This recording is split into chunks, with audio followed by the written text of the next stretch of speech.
zamnaki panadine kalandam putaken kamuapa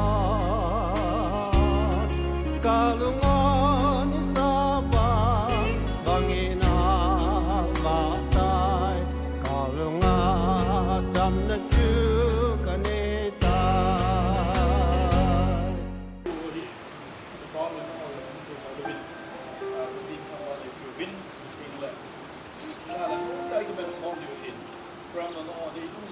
si mohin no the chanin ke mango hitin tingla wala do robin panga chu buine khom dio hiti su obu man kana go no chu dunia he un holding the tingla ni zakaya ipolam ne lo hi like man cha de thu ka se tin wai lo na ta on le ne ta na chu e man in de jing tin jo tingla hin ipolam to hela làm cái trên này còn lắm nhiều và mấy lần đi riêng điều hết và nó cũng là cái gì vậy nào bon san và thiên giao đâu thiên và chúng ta là lên này tao là cái mà cái và cái lùng sinh là cái tổ nào điểm sinh là sinh cái thiên và cũng số đó anh chị ta sa cái gospel voice dia timin qua do sen anh vào chơi là sa gospel cái bài đó ba sẽ cũng so pite ho he so ta chinu hi sung la pakai ang manalung sin zarin hichi ting na pakai wa chin ka ho sa sabin kita bang kiloy ko na ni pa ila kanam sumawa hichi gospel ki para tu ba si kum sa ilawa no ba choy na sa azum alu he ting le dia hichi nam sunga ki para tu pa member ho jong bon chum che ma hevin isang la tunya ki ko khom da ringai thazong taung khom hi beti ko hin ka ki ko en e chana ma hozo pakai boin ni mo sam lo hela mon nei pulo chevin thamar ka bivin jeng la pakai wa som hi mi hin ki na chu ka ki mo do jeng la ki pa ba sa ka helo la hin ki na chu ne la cha te ho ni na lo te chalo te ku ko vin ka ne din ka lo ni ho ki pakai ba ki to ding in tin na khut thinga ka ha ni na hi ka phat ho hi abula ko na sai chan ge ma nei pu ba ka ki mu to liwa thangwa ne ka pi ba ka ne ka cha ding ho lo siong chu pa kai na ko thia ka ha no ba iza ding a chu pa kai Jesus Christ ta na ka ta hi amen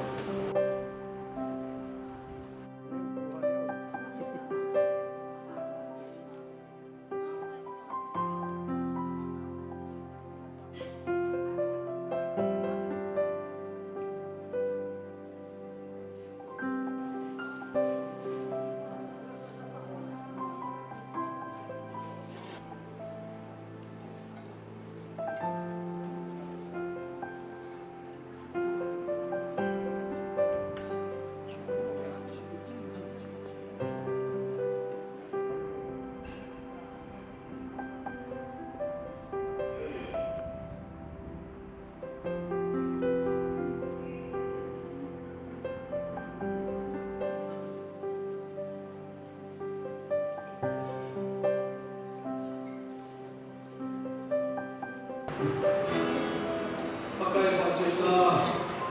ada sakan kau tin bila lena jauh se pakai baju kita sedingin ada di gua tin sayur sate jalan di naita pakai baju kita dalam sapok tin Amen.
kinuitin lute ho pate ho tuni kita sanau padai lo dingin kahin timun pakai jene hadang kau ai ma prosit kipunin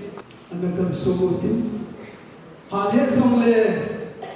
leise koina sana kapna ai bo muzangle Krista abingin baptain anating go ibin pakai wa soila ansa keima prosipay sukahi keima prosipay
sopiuran auto nulepate ho Philippine kong liatan olin harman sana dia abitoy munsul ha dilada kahi to apakai ba sila iso sabi nalunga na kaya pakai wana ki paman sana dia hitang tahi dewe miya kite lai kay ma kitchana kong dia kamong dia mati ba sila sintuhin hindi ito his life bars ka he oh ben tapi na sa kilo pero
Amen.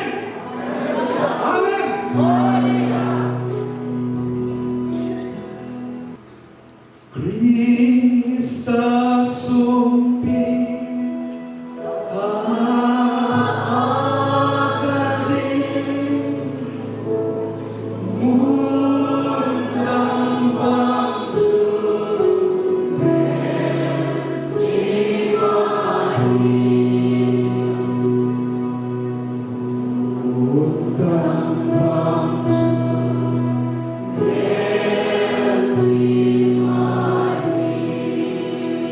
Krista le na uki ko le na mo ko e le pate ho na once again Krista so pita agadi Krista so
Inung timuba mitsiput pumin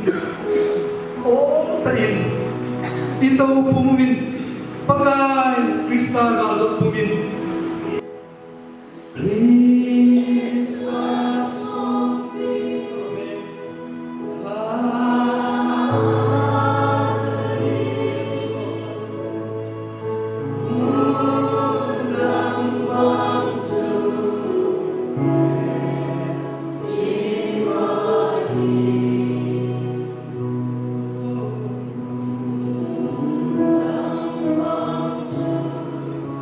Yeah.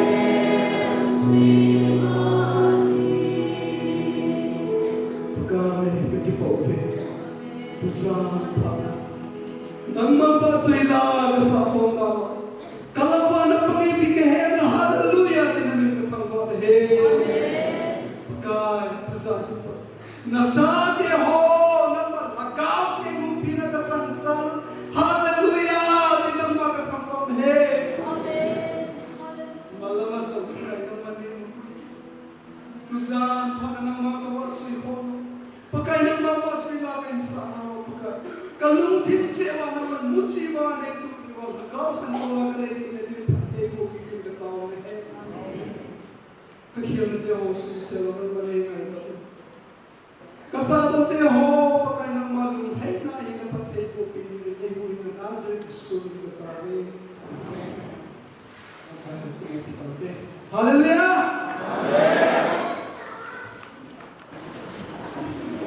Masain pakai kita batin pakai itu ini.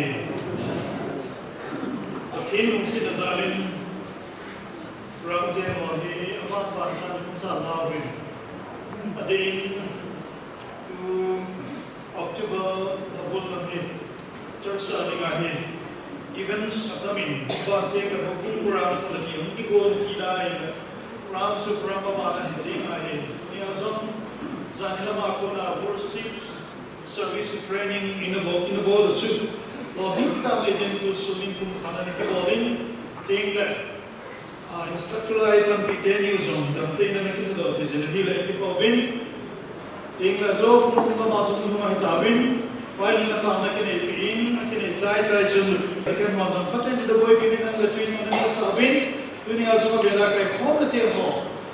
iki mudo ti ho hilo ki ka sain kaki kau nama hot soal itu baju, kesudah nama hot salin, petin tanpa nak kepingin. Tinggal dunia sekitar itu kepingin bau, ibu bau tidak amazing, different dia nal. Amin yang ini kisah sezenah ini, jangan ada sahaja musik dia ini. Tu tiada pun hisap letak, tak pada lah ini. Lalu kita sahaja zengin, kaki tanah pilih zengin nama salin, aku ben petin tanpa nak kepingin. Zengin nama salin, begini dah pilih kepau mungkin. Apakah dia mungkin demo? Ada yang macam ni mungkin demo. Atau benar cuma akibat tu saya nak. Ini lah jom kopi isi video ini. Yang lain, amat mati nama kita ya cuma dia mengacu falso uzak domai jadi. Izin kalau pakai mengacu, panen lah ham mobile ni kita video ini cuma. Una kai komiti ho ko maka hindi mahinahi. Tinggal apa ni? Ati mau yang macam apa ni kita dapat dari dialog ini izin.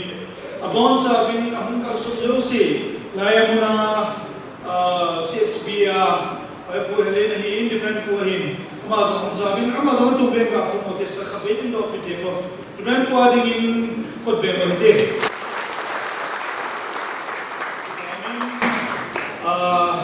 Tinggal ada masih sih, mesti tak ingin mencewa. Khabarin itu ide berpakai dengan kami. Ahun jauh se, uji gospel voice team ahun jauh se.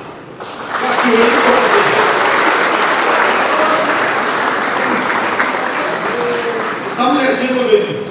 Untam benar harus orang tua kisah poin na. Kami cakap di orang mazingin. Dia sedang bermatam kami ni luingan hibin. Tinggal kami tahu zat kami zohin. Dia sedang ada kami.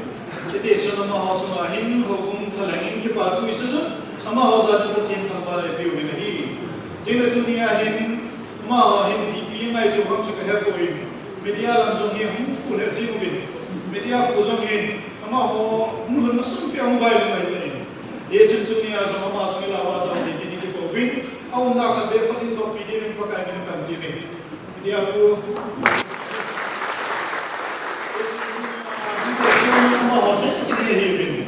ये चुनचुनी आज़म लाज़ लिसा वीडियो पचिंतु आज़म इलाम का वीडियो मतलब जो सिराही महोदय नाम ताहिं से मुप्रामाई से वीडियो ही ओगुमी के हम हमारे देpan David pakai dengan TV ini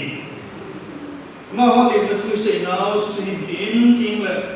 Izakah apa lagi saya jadi David petin kau bakal lagi mati sendiri kegiatan kau pakai dengan sinar Pergi gospel voice team buat hin man khoming kena tio hi akun kena sesuatu apa kena betul jiwin ayat nama pakilan lagi betulin pakai peti ama hal pergi mutu tu itu hal dua ni minum pergi kaki man semua yang mahu pindah ya nafsin saya dia nama cerita kesal di mau hisap abon cari pakai nama mahu pindah itu jadi ngah nafok pindah ini semua itu di maksud kepak tadi diwakil mana kebiwa pakai just seminar kemudian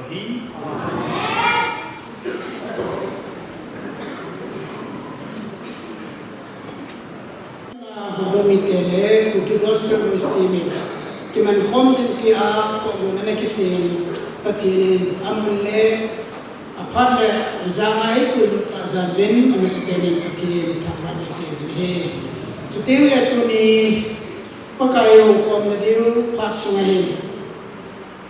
Pakaya Zadunalom, Laya Pastor Pa, Julian Hopuhin, Suleto Hopihohin, Obumiting Telehin Bon, Sabin Tuni, Hukom Lam Kahilain, Pakay Hukom Dinabon, Sabin Kalin Now Sabay Kandisis Kele,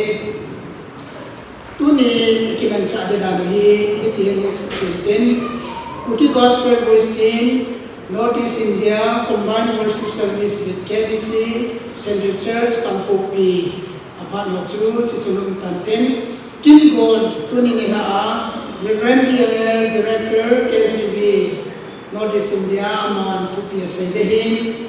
Okom Lampaichu, Ema, Reverend Tangkulun, Metan, Tutengle, Matsoila, Elam Kairuchu, Pa Moya, Assistant Director, KCB Ahin, Amalet Norman Zong, Patin Matsoila, Elam Kaitaki, Tipa Omin Chile, Pastor Puin Zong,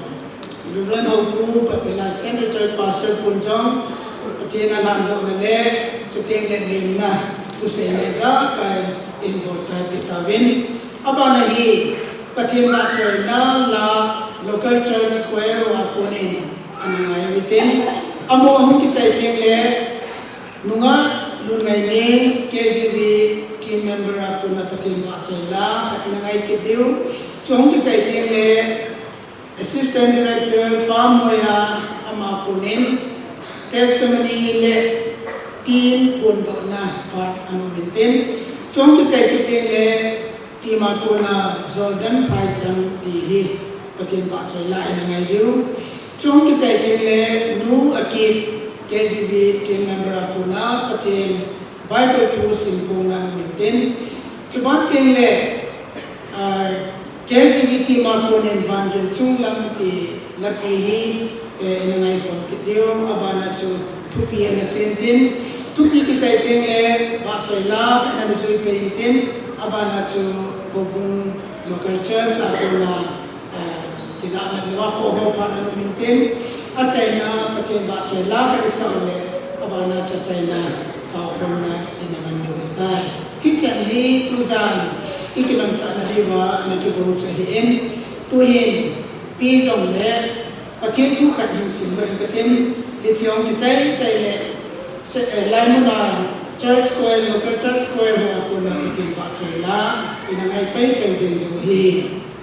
Tangwa tutun malum hindi. Aba China kipa patong yung saute. Azito pagkahi patin kita ahin. Patin damjong si cuma lensang hi. Asim sahin jen pilkang linjong ama ahin. Lensi turulay jong ako na abon to sahi. Kumugo kumin sibay buulitin. Lensi pao pagkaya nga kung siute. Azito patino amahin. Taho apa sa amite, ako na akayle, akyang mo hige. Pagkait su at sandiya kinom, amin lauti na pigin. Chiltu choyin ay ipiya hulot si ubin, bonting ki pagubin lang pagkait si baybo ubin. Ang sunga, lese kumpi, iting tingin umhan, pati nila tuwing pati umhan. Tuwing, pati ba choyin na lang, kuya ko din, anang ay pagkakit. We're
tin nunga lungai ning akunin makin maksudnya ngai tin kicai le ke hingga din pamoya assistant director ke sibia kuna testimony le tim pundo na paling na hi Tuli hapa na kiko vipindi hazo sila pon sabi ni hapa dan nari piwa ba matin hapa na piwin patin ba choy na ringin Christian Kamrok Day Delights.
Kipam lesingin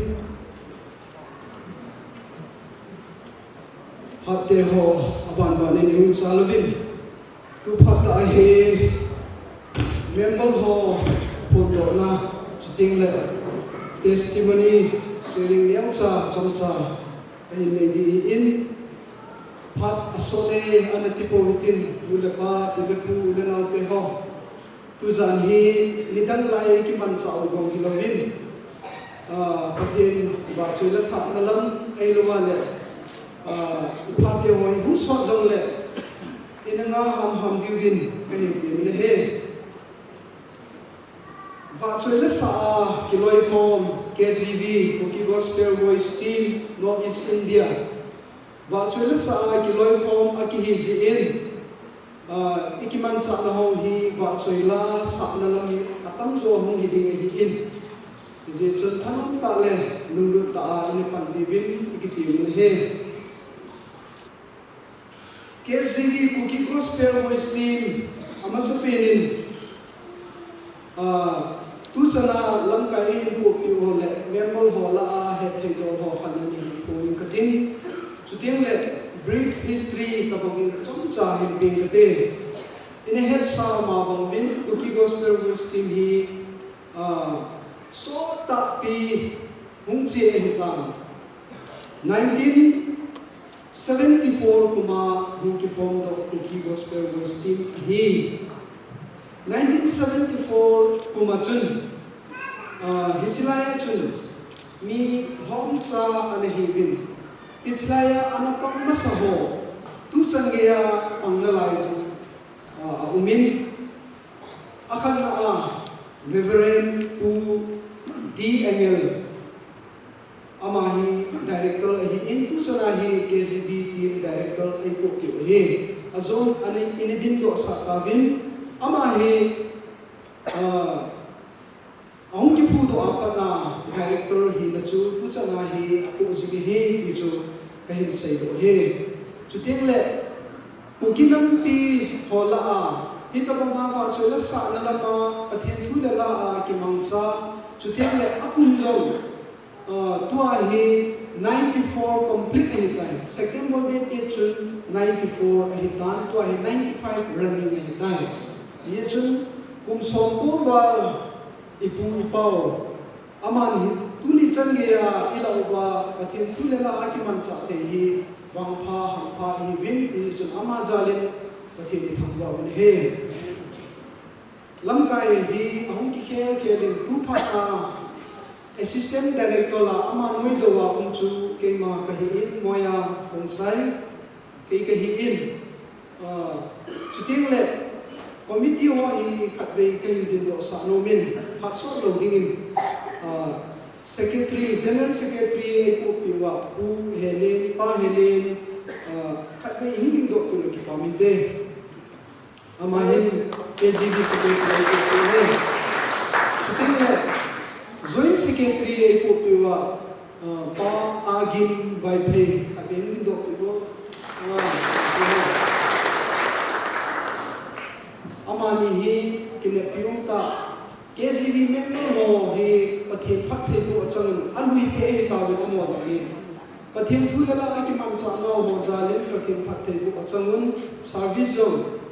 ani su ke yon amani ni osa government osa ani hone kan pon do he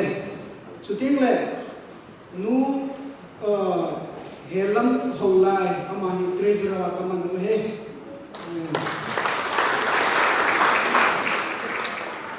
kada phom do nom khat jong min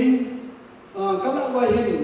officer ng tamta reverend pastor tamta omin ang thelo ng tampi omin hizong le tunia hum pang hola KGB team member reverend pale le zo idin do sa ta bin na amazon hin member kha hi in alui pe etan chuting le aki pu do tila pa na member ani hi tu chana jong member hi na lai pu thangboy kit gen kha em din do pu how keep go ahead sorry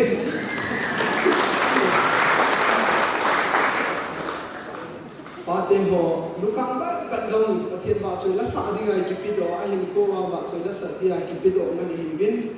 tua am sa tha ho jong hi hin ko ka nei lai sim pa kai ba choi la sa in ki mong cha ngi ti ngan hi in ye chon am ho zo se chu wa chu pa ti kan se he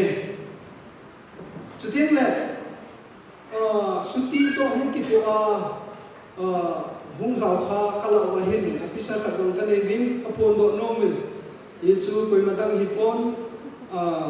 KGB member major kakai kitgen khatim din do to major po ani major ta dong kale be he yo hin pamin atang mo hi kapon zo kele pak so sok bali hi ja so ene he thing bilang inspector law ai lo la pakin thua la ba dim se ong din na điều này chân chú hình ngang cái tin hay phi nhung lệ KGB ông kịp phụ độ upon hin silver jubilee ai lo wale 35th anniversary ai lo wale golden jubilee ki ho jong kan mang ta win 1999 in KBC Center Church Salem Supper Maina chilaya kun silver jubilee anak ki mangin chuting le 2009 June head office ke pulpi mo bunga kun 35th anniversary yung anikin mangin 2 nights 2024 January 14 ni June head office mo na kun golden jubilee in tuki ka in KGB golden jubilee yung anikin mangtan he tijuhin din chomram ta kahin sayna hichan juhin din kipawang kasan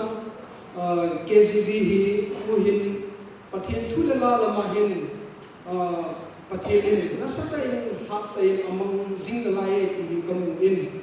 ni chun KGVR nulepa pilepu ulena paima akithepon azam chan sau the hi tunin zo ka ki hong lai jin pathian ba choi la sa na ki roi pom na hin hobung pi te ho so pai ta ba za mun le welcome hi zinge ki chakan kon do je chuting le a sai lan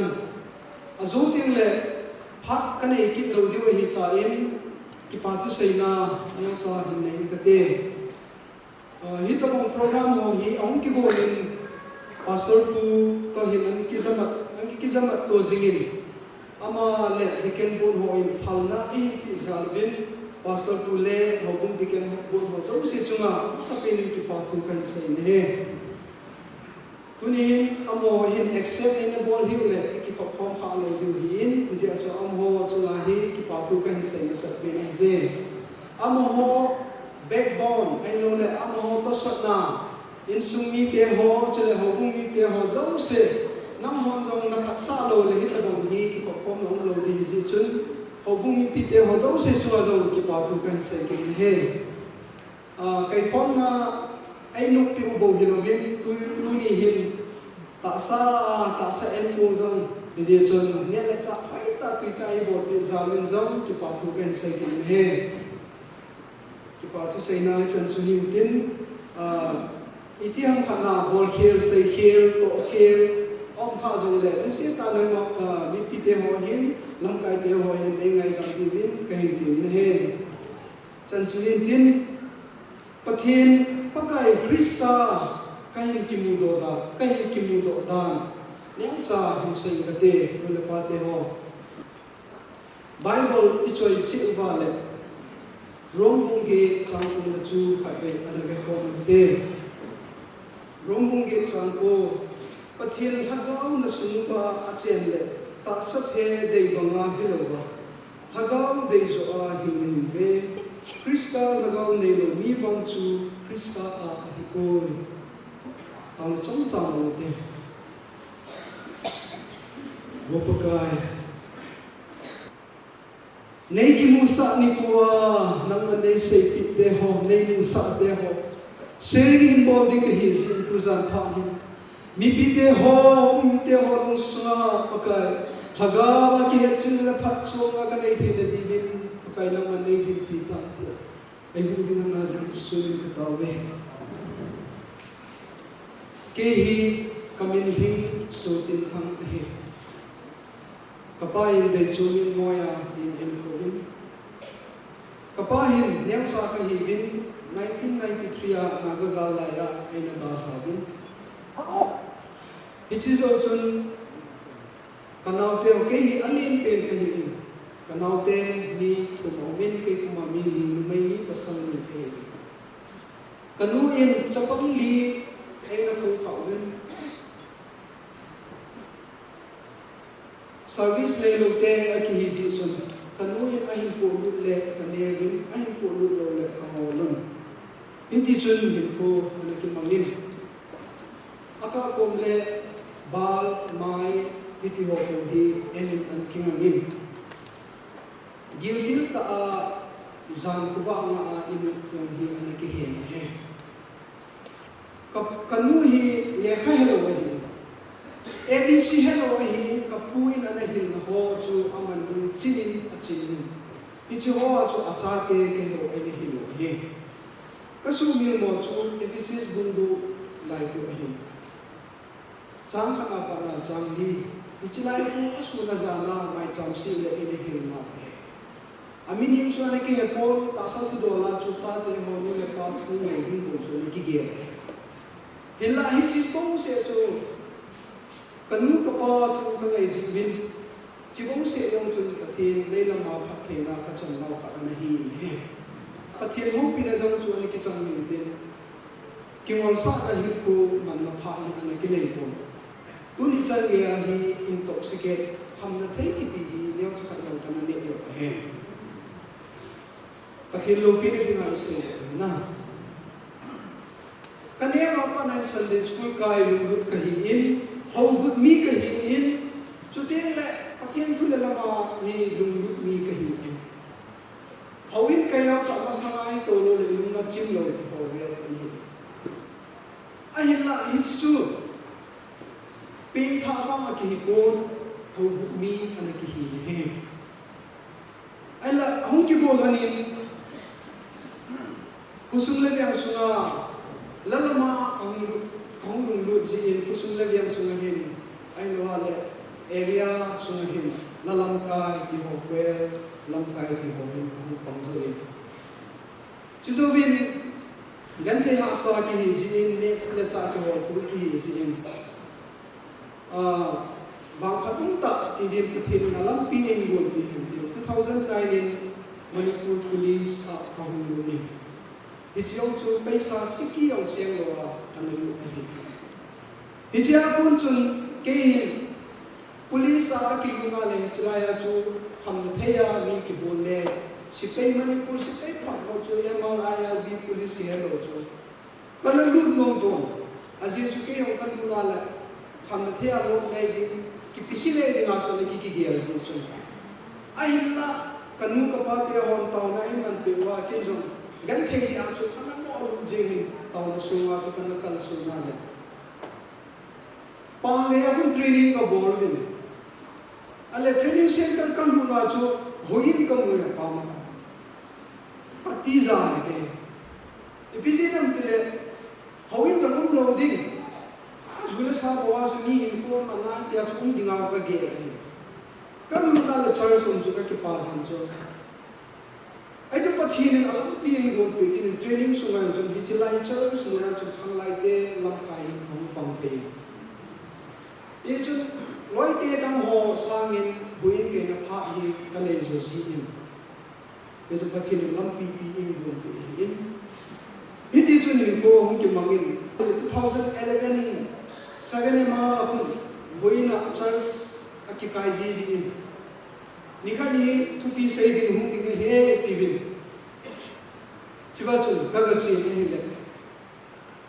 koi ma hi pon MPCC era general secretary ulu sei borgip pathim sei na hungin ama ni chila ya atu sei na kon chun hagawin ai man ta na he isi chu chila ya ai mat na ko na chu krista hin na bo kan ne he ama na sei tu jana hi nule pate ho pile pute ho mule naute ho x-ray ikla du hi hagawa hinadi ta nei hole hagawa hinadi ta nei lo krista nei lo ki hachil na nei du hi an ti ta nei ange ya chu ei chu ni wa pa na ho mi a ki ji chu slip pen la che ta ki chat le bible chu ya pen la che ta ki Queen kaya etia chu tu pi ta ho min ha sei na point ho notes ko ki ji ko ji ai dia tu pi ta no so chu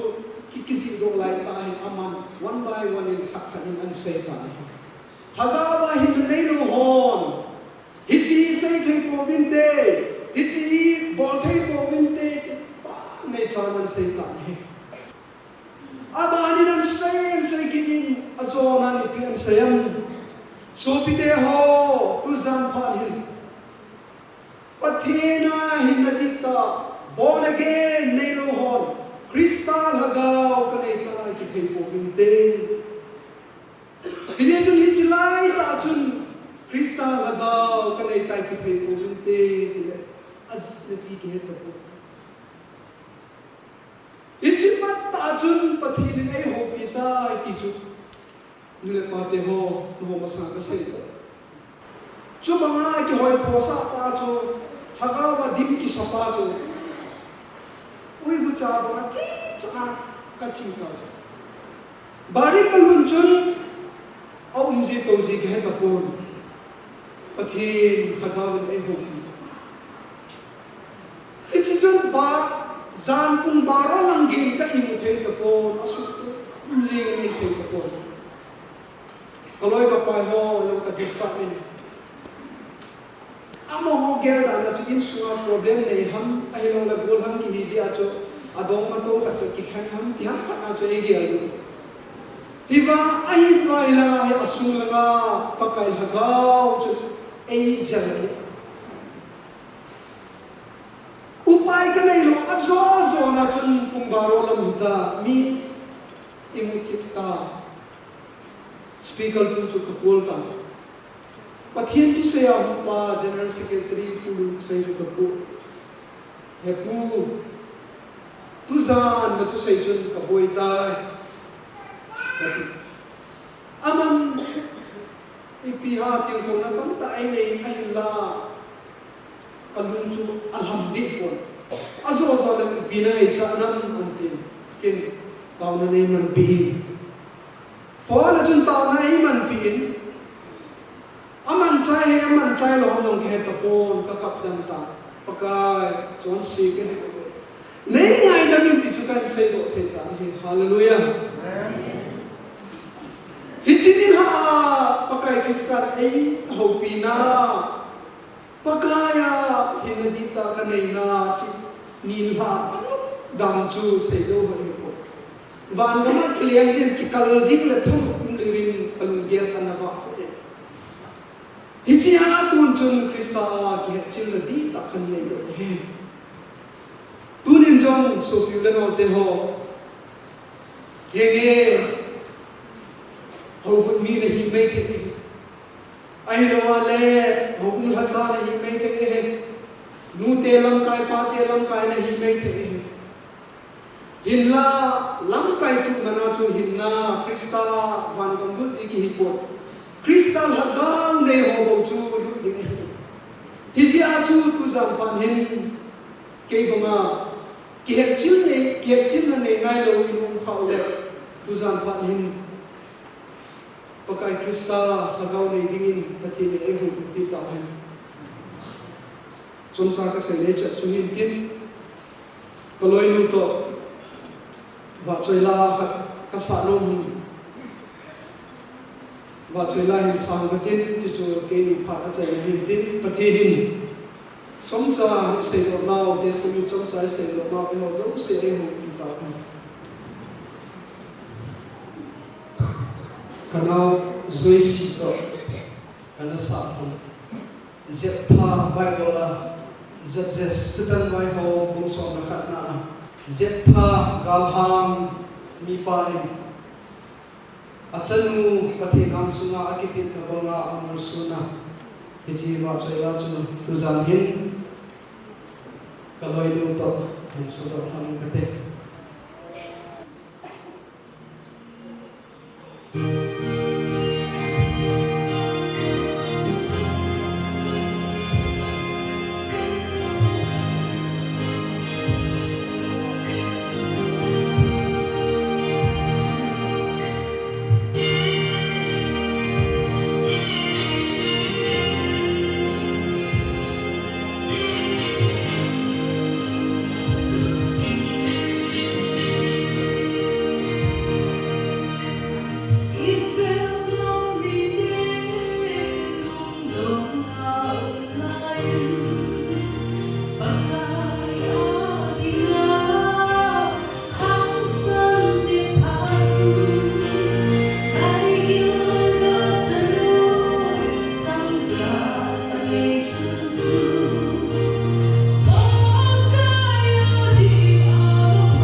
tin di ma pone Jordan pai chang ti lahi anangai tin cheyong chai chai le nu aki en pen Bible simple na phat an la pe pe ma de ai bo ma chai la sidin an ko ta de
kathua kanu sa zia ahi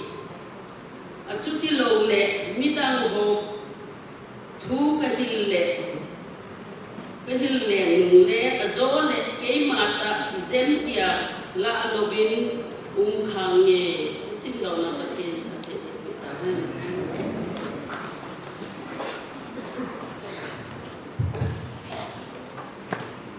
abanen tupi inalun duwaitan kasi masangahin gospel voice team adina Guru Randy Anganin anasin ang vision la van chung ti team home sa kinitin ti dole patien to lamay na lu duwaitan team home team magsasingin pento tani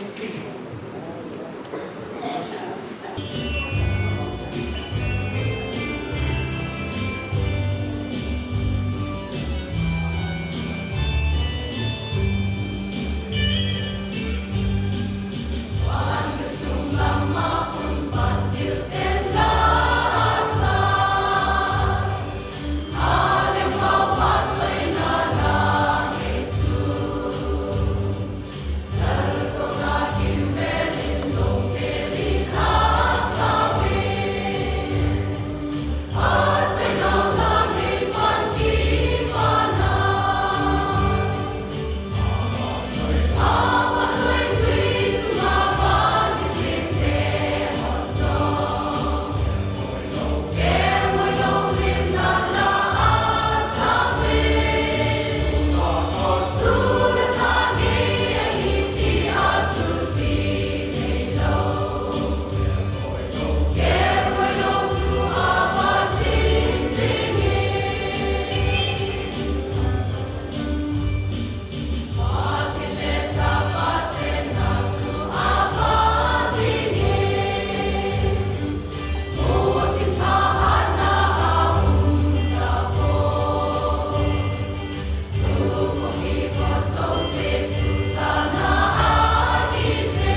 sang ni le khat kuma chen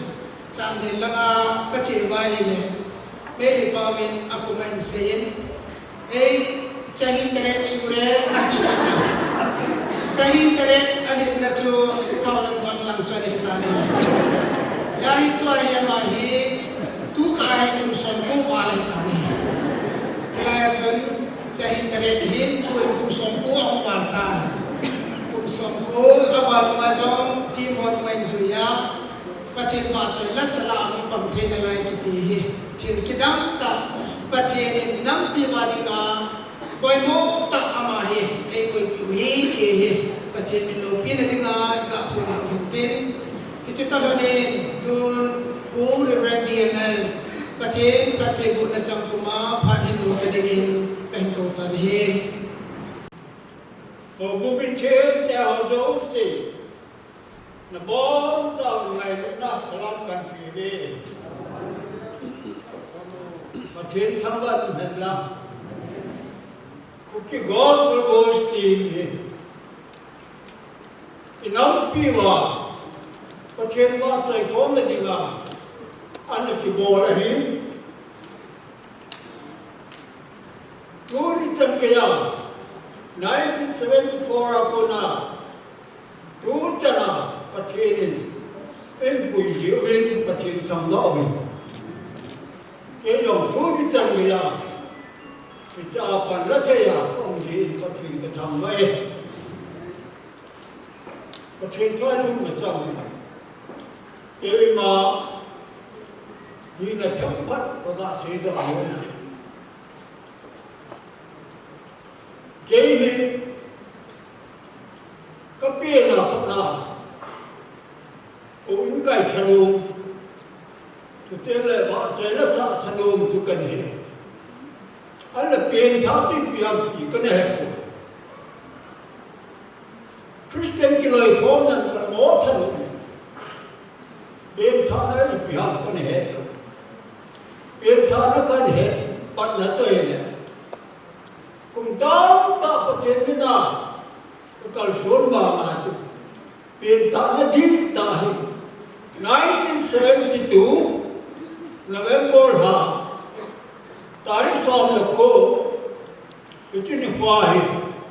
Krista đi ta có một cái sana tiền ta na chỉ cho cái này Dr. Billy Graham bạn nói có xem mình thầm ba ông bạn khối mà tôi phải phụ xét ở bộ là chứ nào là quay lại các bạn quay ra các bạn là cáo xin phát tán bộ này quyền thắng chứ bị hỏng thì cái trên tầng cái này cái chuyện căn hệ là cô này không quyền thắng dấu cho bài có thể này cái lúc xuống ngoài và thế vợ trời là em bị tôi cần cho bạn chúng làm lòng chúng cái vision mà là vision cái này đó và là bạn chịu té bạn mới thiên té là trong cái kia về là có cái vợ trời nào mà anh nhìn cái ra thì thật rồi cái này những người lại biết cái hỏi ấy dần dần không ai gì, chúng ta không biết đâu sẽ được thay đổi. Chúng ta mình muốn ai là mình làm được đấy, lấy lúc thay đổi để chúng ta. Rồi cái gì ta không ta đấy, là mình làm này chỉ ta đấy, tất cả ra. Chúng ta có là chỉ làm cho cần gì đó, có chuyện này ấy hết sao? Và những chuyện kia bạn phải làm tất cả sao không chịu. anh làm ra này để khai thác cái gì đó, cái cha cô này có thể nên là chẳng hỏi phát này bị cái cha cô này lá căn gì hỏi qua giờ cũng bảo là này gospel này gospel chỉ mình có xã hội trên có thể hết xã cô này cái này gì miền rồi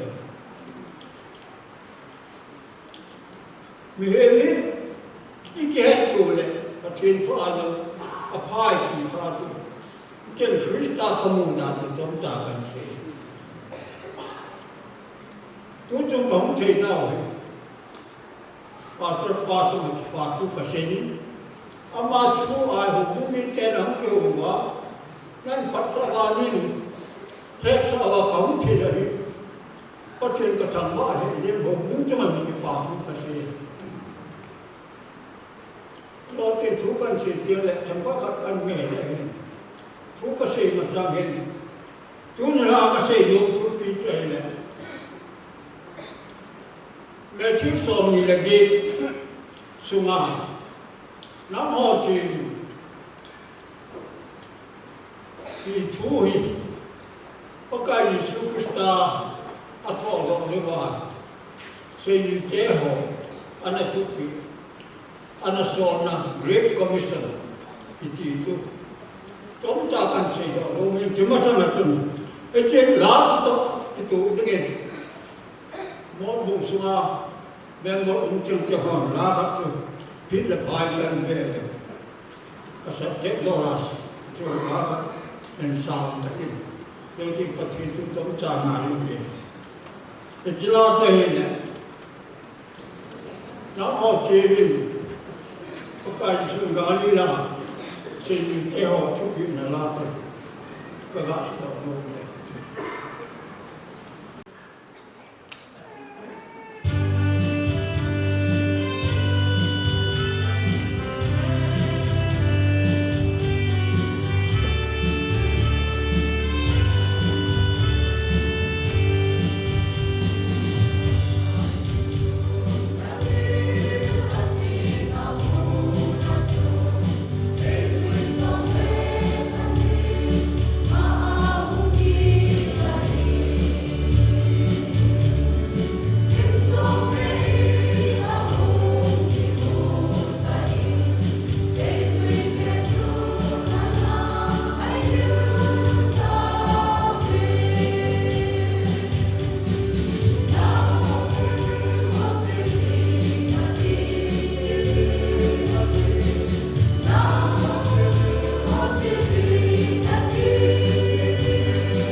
thiên là mai cho những sự quý khi là đi là gần như số bao nhiêu thì không thể làm được ya tu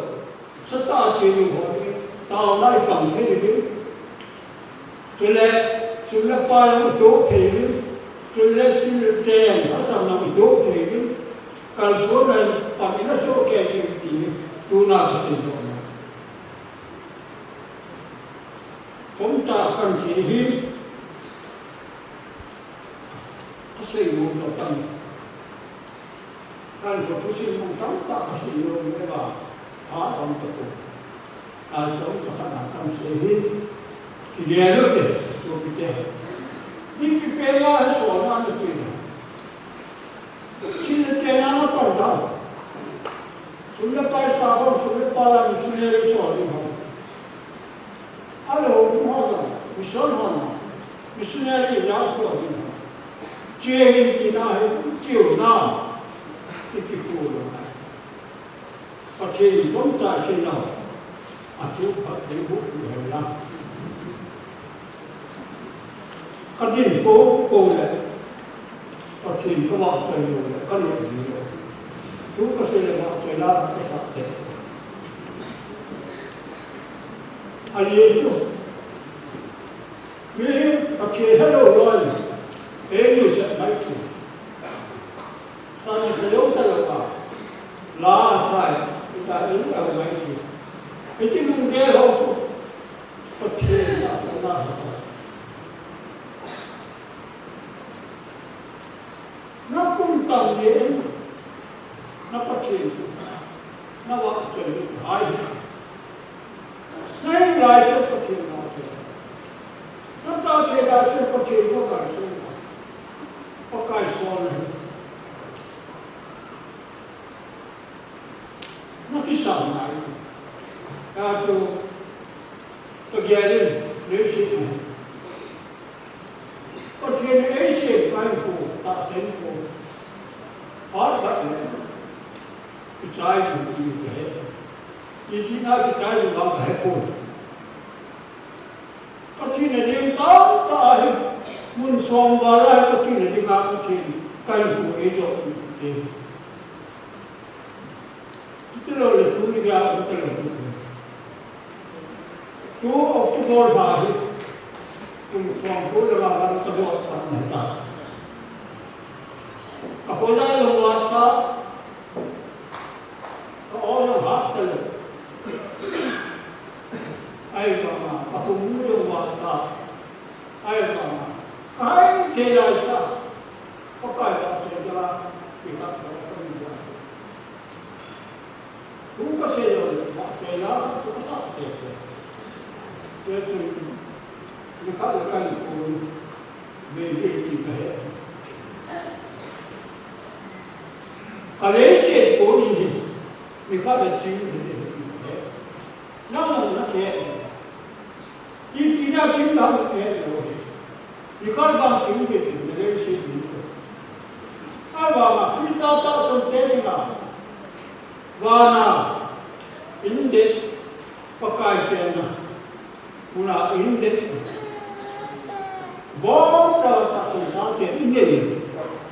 pakai coba inde. Itu cerita itu cerita itu nak pergi.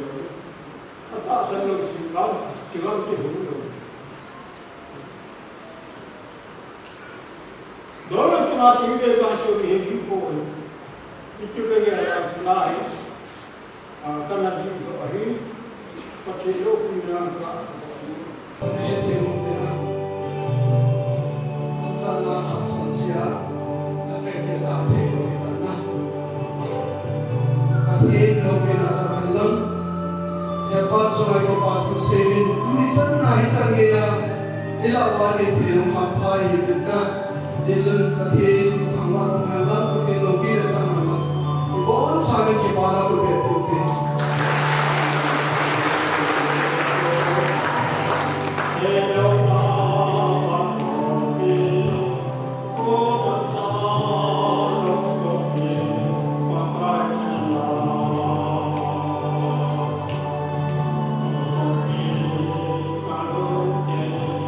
Yeah.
นี้พระพุทธเจ้าให้เราพิจารณานั่งเองจอดยังไงนั่งเองทำอะไรอยู่ทุกอย่างเราช่วยกันนะเชื่อเกี่ยวกับสิ่งที่มาจากนั้นอามาว่าเจ้าหน้าที่กลุ่มที่มาหน้ามันได้สาวกัจจิโนเชื่ออันนี้สิ่งที่น่ะเป็นที่ที่ผ่านที่ข้าไปทำได้อัตตาสันบัตได้ก็พอเดียวถ้าพวกไอ้เยซูเชื่อที่เขาอาศัยที่จะมาคนนักเอาเงินมาให้เฮ้ยเขาพักที่เขาว่าเชื่อที่น่าที่เป็นน่าปัญญาล้านหัวสุนัขว่าก็ปัญญาหัวอาศัยว่าก็ปัญญาทุ่มดีหัวอะไรสิ่งที่จะน่าก็ปัญญาหัวนั่นมีแต่เรื่องที่มาเราไม่รู้สิ่งนั้นเกี่ยวกับเชื่อที่น่าปัญญาล้านหัวนั่นช่วยอาจารย์เกี่ยวกับที่นี่ผมอยู่กับเราapakah nama Yesus menang tahu?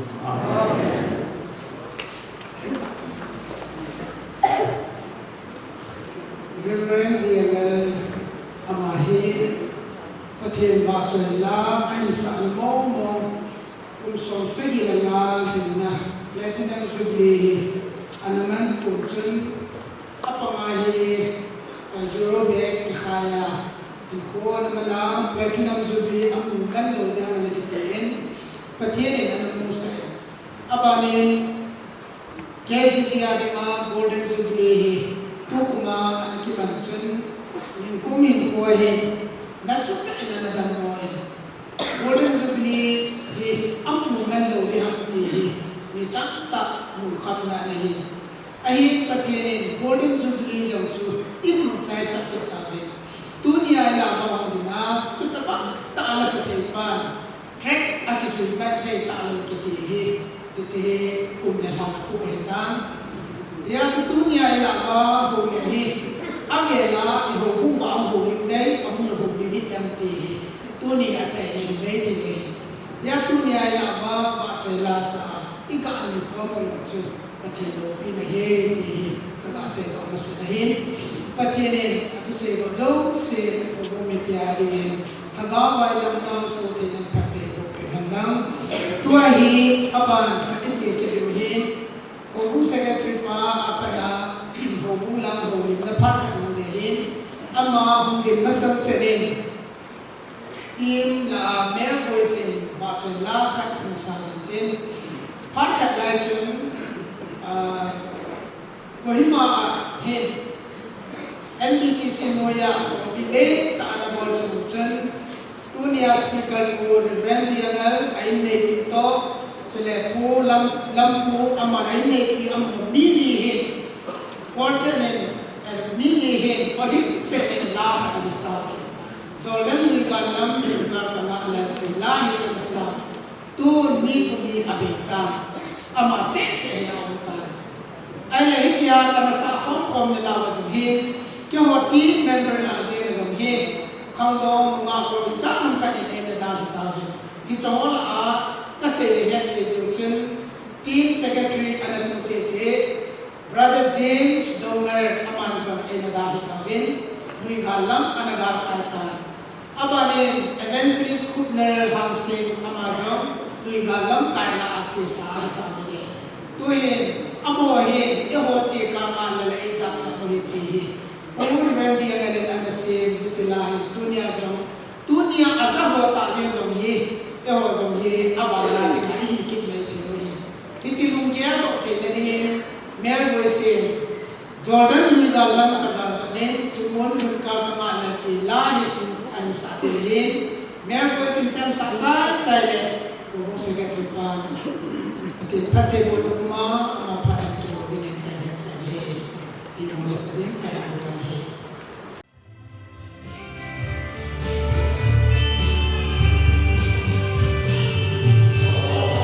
Hãy subscribe cho kênh Ghiền Mì Gõ để không bỏ lỡ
คนบ่นะนี่ที่ดิงกระเต็มอาสมเลยบุกสันนะบรอกติกันกิโลนะสนีเลดีโอ้บุ้งเอจิติดโจเซ่คนดิ่งทูโอ้บุ้งสงาลังกายโยเซ่คนดิ่งทูเฮที่เกี่ยวกับมินจุดที่นี่สเกมาdinga lom zo se to sai ding in Pakistan ong ding date 9/10/2024 Wednesday 10 a.m. apat kakun na ong ding in kilo na kinita itu tu Thursday ni le obung suna utinis yang ong ding hin yun hoyong class tu mala diu ding le tinis onjong class tu mala diu itisu kan pondok kita hin sejeng le hobung sunga to munna nei lo se ang hong ding Wednesday hong soma pana ho hobung sunga to dinga no mo zo se ito thein divin anagel do jingjeng din sejeng le tunel han zong yut kiam sunga dinga bohon ding asar ding mi hon ding ho in o in kai ki khen ting le phak chom cha sot lo ding sedon pom na sas kichana ini di widong tim na kan yin ong ho zo se ilayan nong zau thina ding win min nim phung ka ding bohon ding ho ni lam ki pian wat number 5 in hat the wat number 1 na koi gamte wat number 7 and in ki pian wat number 1 Mihun ding mo Simon, Hawaii wat number 4, Pauline Hongki, Satsang Thep, Sengul Gangte, Pausi Chongloi, Lalzakham Gangte, Dunmilen Thangeu, Kemasar Ding Ho, Kim Biam Hongki, Kim Boy Hongki, Hesong Kip Gen, Neneo Thep, Donne Kim Kip Gen, Ningmin Chong Hongki, Senu Lukhem, Neneo Hongbu, Upulang ho, hekai kip gen, NS Gamte, Selet kip gen, Nuzal ho kip, Manguilen ho kip, Nelil ho kip, Tupungam ho kip, Som ding ho, Munem ba Chongloi, Henei Kongsai, medical team ho ni, Nu, Kim Si kip gen, Ningboy ho kip, Ang kai ho zo se, Chong cha, Sedang pom nani lu tizu, Avera kan pun kita hin. Tuting le tu ni han jong athina ko na phaina sumla pai mo ho so ma apte ho ki jing pe ho kon do the jing zevin pathin ka thang vein tu ni han jong ho so mi som la ma ko ni nong lu nin dan ka sang som di le gup le zani le som ni ahin mai chang mi som ni la kana ko ni nong lu nin sang som le sigi le som ho ahin tu ni ba ho so mai chang lo mai tu do ho hi sáng sớm mà được segi, cái gì nữa hết, chỉ tiếng lệ tu ni ha, tu đi agel lệ lối vào dấu sĩ, ABC Center Church sa, ở thiên bát chơi la, ahi nô ai lệ, tu đi ho, o in nông cái nào biết, o bumi pin nông cái sao biết. O bumi pi thalagin na sunse ko ki pa tuyang kan se jen he ema pa ijan chuan lang hop so mai sam ho zo si tham lo dingin ta chu pu na kan ko ne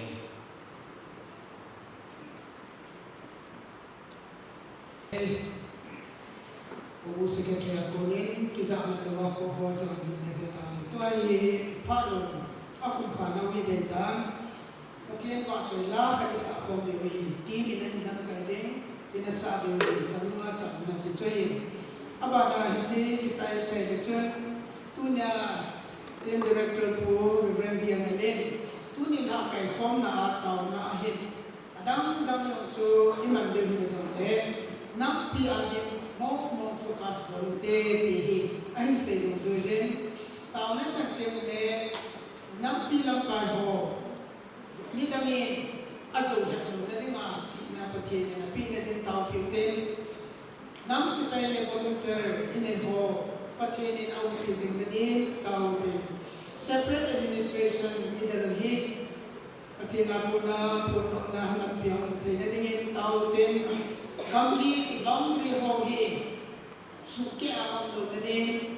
tao tên cho lệ cái khối về among the sao hi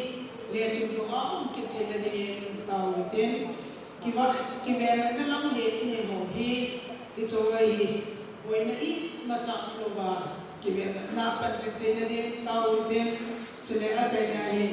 cái chuyện không yêu so bị giác nó hồ chân cái chuyện không yêu cái cậu mà với nó ông lo này à cái tao hi chỗ hi point by property na kuan ilung gya mong so din din iti point mo tulung timin gya do kuma in taw din so ting le atay na penta taw kum khan le iti hopso mai cham do se reverend le kumin team member amain akum khana han ko na so si han ko to in le video iti to ni ha pati ni ko na kinan sa ni tôi tìm hỏi những điều cầu đến ít khi mình trả lời là nếu khẩn xây mà sang cái đến tìm hỏi điều cầu đến ông điều cầu bằng vai verse 1 verse 2 tìm đi được bạn chắc ăn sao đấy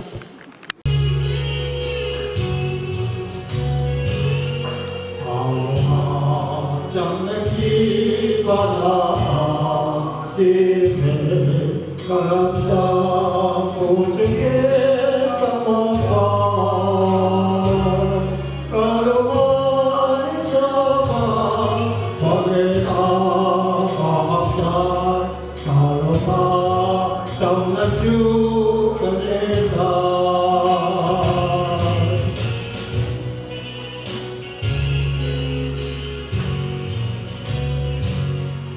Aloha samnaki wana